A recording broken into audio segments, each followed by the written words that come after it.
दोस्तों हमने इस चैनल के ऊपर एक सीरीज स्टार्ट करी है टैक्स सेविंग इन्वेस्टमेंट के ऊपर एंड उसमें अभी तक फिक्स डिपॉजिट और पीपीएफ के ऊपर वीडियोस बना दिए हैं।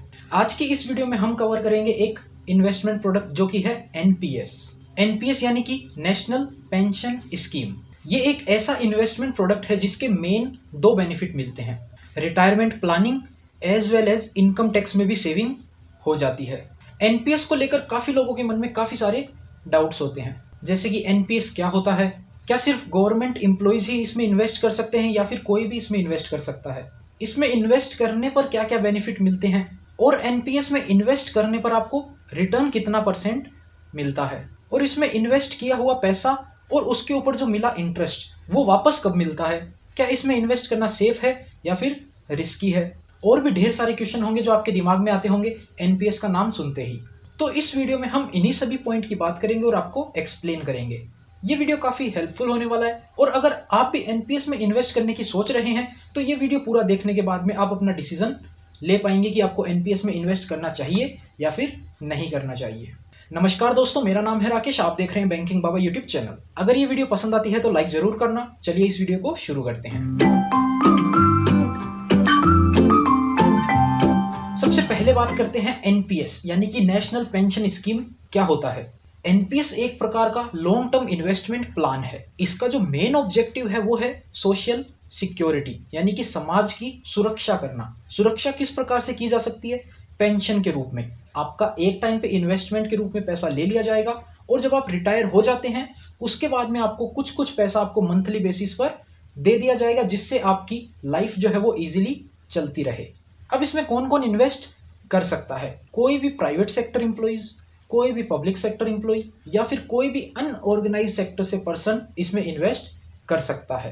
पहले ये स्कीम सिर्फ सेंट्रल गवर्नमेंट एम्प्लॉइज के लिए हुआ करती थी, लेकिन अब ऐसा नहीं है। अब ये स्कीम सभी के लिए ओपन कर दी गई है एंड एनपीएस में इन्वेस्ट करने से रिलेटेड काफी सारे टैक्स बेनिफिट भी मिलते हैं जो कि हम इसी वीडियो में आगे कवर करेंगे। इस स्कीम के अकॉर्डिंग आपको रेगुलर इंटरवल पे अपने एम्प्लॉयमेंट के दौरान कुछ ना कुछ पैसा अपने एनपीएस अकाउंट में जमा करवाते रहना पड़ेगा एंड आफ्टर रिटायरमेंट जो भी पैसा आपके अकाउंट में कलेक्ट हो जाएगा उसमें से कुछ पैसा तो आप रिटायरमेंट के टाइम पे निकाल सकते हैं और कुछ पैसा आपको पेंशन के रूप में मंथली बेसिस पर आगे फ्यूचर में मिलता रहेगा।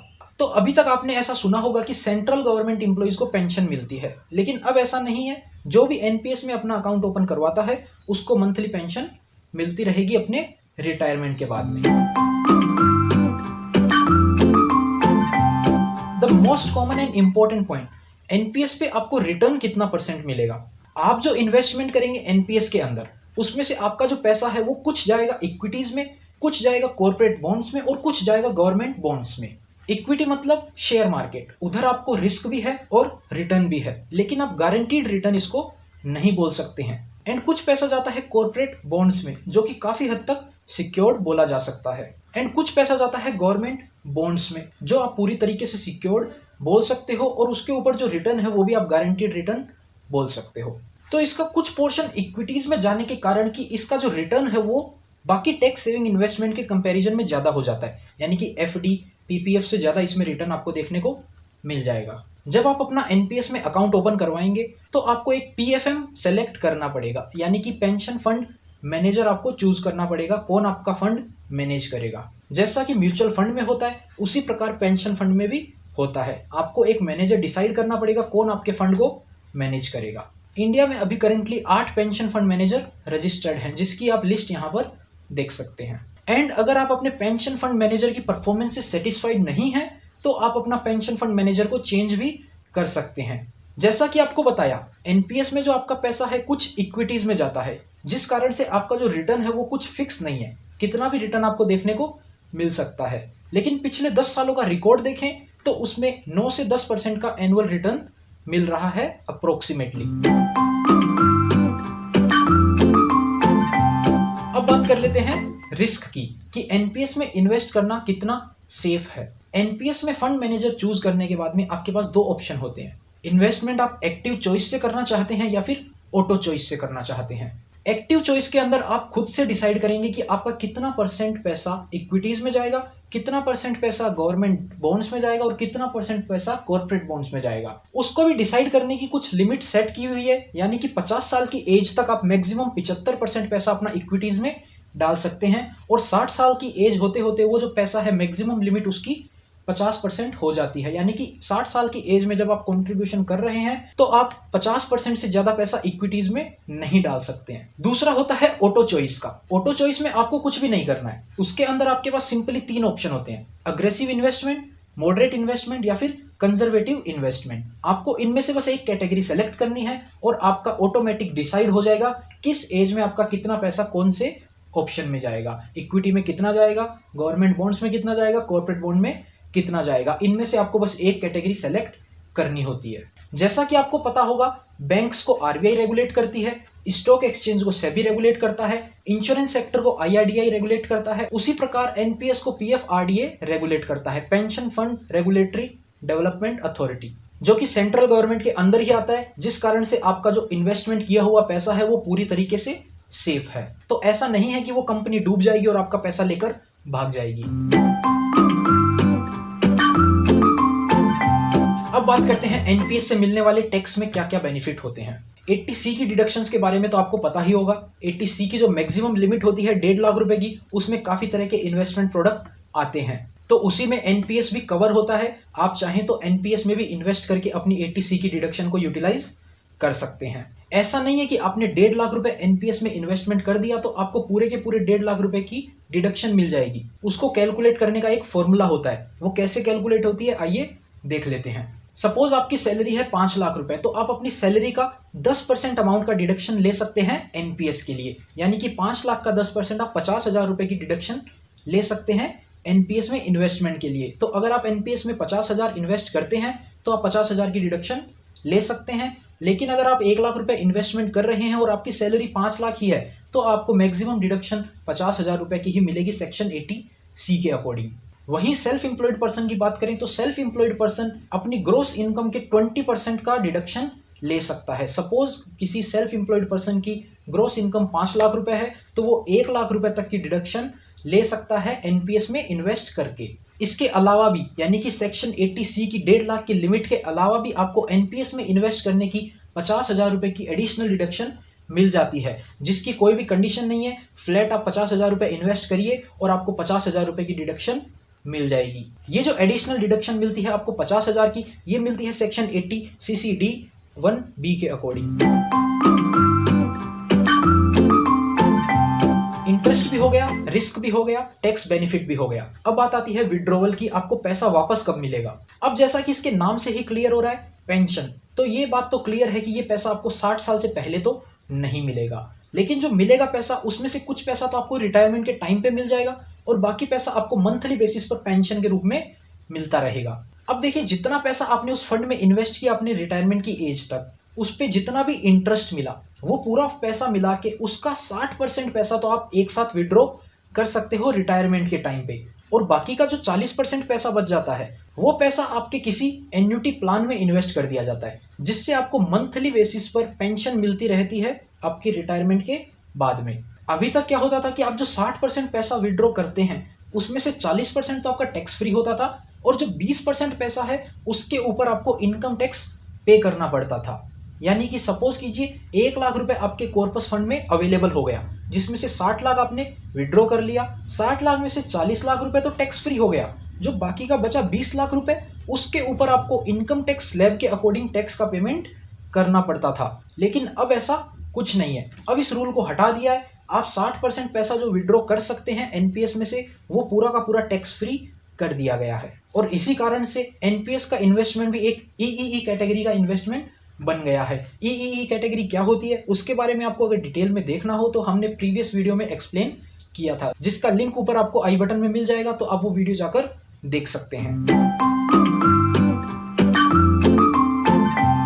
जैसा कि एक पेंशन स्कीम है, तो जैसे ही आप इसमें इन्वेस्टमेंट करना स्टार्ट कर देते हैं तो आपको हर साल कुछ ना कुछ इसमें कंट्रीब्यूशन करना पड़ता है। मिनिमम 500 रुपए आपको हर साल एनपीएस अकाउंट में डिपॉजिट करना पड़ता है। लेकिन अगर आपको इमरजेंसी फंड की रिक्वायरमेंट हो जाती है अपने रिटायरमेंट से पहले ही, तो भी कुछ रूल्स हैं जिससे आप अपना कुछ पैसा एडवांस में भी निकाल सकते हैं।